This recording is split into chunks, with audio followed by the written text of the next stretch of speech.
आज के इस क्लास में पढ़ने वाले हैं आरेखी संप्रेषण या करणीय संप्रेषण होता क्या है। ठीक है, आरेखी संप्रेषण या करणीय संप्रेषण, डायगोनल और क्रॉस वाइज कम्युनिकेशन। ठीक है, अब देखो इसको क्यों अपनाते हैं। इस संप्रेषण का मतलब ये होता है कि जब और संप्रेषण कामयाब नहीं होता है, इसके पहले जितने पढ़े हैं तो इस विधि को अपनाते हैं, इस संप्रेषण को अपनाते हैं। और इसमें क्या होता है, इसमें छोट बड़ा या ऊंच नीच इन सभी से कोई मतलब नहीं है।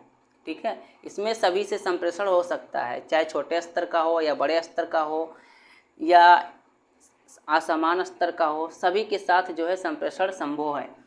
अब देखो जानते हैं, यह उन व्यक्तियों के मध्य होता है जो ना तो एक ही विभाग के होते हैं, मतलब एक ही विभाग के होना जरूरी नहीं है, और ना ही संगठनात्मक संरचना के एक ही स्तर पर होते हैं। ठीक है, एक ही स्तर से भी मतलब नहीं है कि एक ही स्तर के होने चाहिए, किसी भी स्तर पर हो इससे कोई मतलब नहीं। अर्थात ऐसे व्यक्तियों के मध्य होने वाला संप्रेषण जिनके विभागों में अंतर हो, ठीक है, विभाग अलग अलग हो सकते हैं, उनके मध्य संप्रेषण होगा, तथा संगठनात्मक संरचना का स्तर जो है भिन्न हो, और जो उनका स्ट्रक्चर का स्तर है वो भिन्न हो सकता है, उनका विभाग भी अलग हो सकता है, उनका स्ट्रक्चर भी अलग हो सकता है।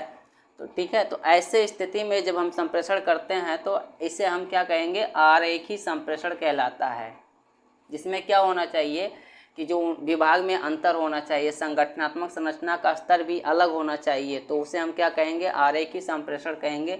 अब देखो इसका प्रयोग क्यों करते हैं, जब सदस्य अन्य माध्यमों से प्रभावी संप्रेषण नहीं कर पाते हैं, जितने भी माध्यम संप्रेषण के हैं जब वो अच्छे तरीके से काम नहीं करता है तो इस संप्रेषण को अपनाते हैं। अब इसके लाभ क्या हैं, पहला समय की बचत होता है और जल्दी से काम हो जाता है, अर्थात शीघ्रता से होता है। और तीसरा, उद्देश्यों को प्राप्त करने हेतु प्रयासों में सामंजस्य स्थापित करना होता है। ठीक है, जितने भी उद्देश्य हैं उसको प्राप्त करने हेतु एक उसमें क्या होता है, सामंजस्य होता है।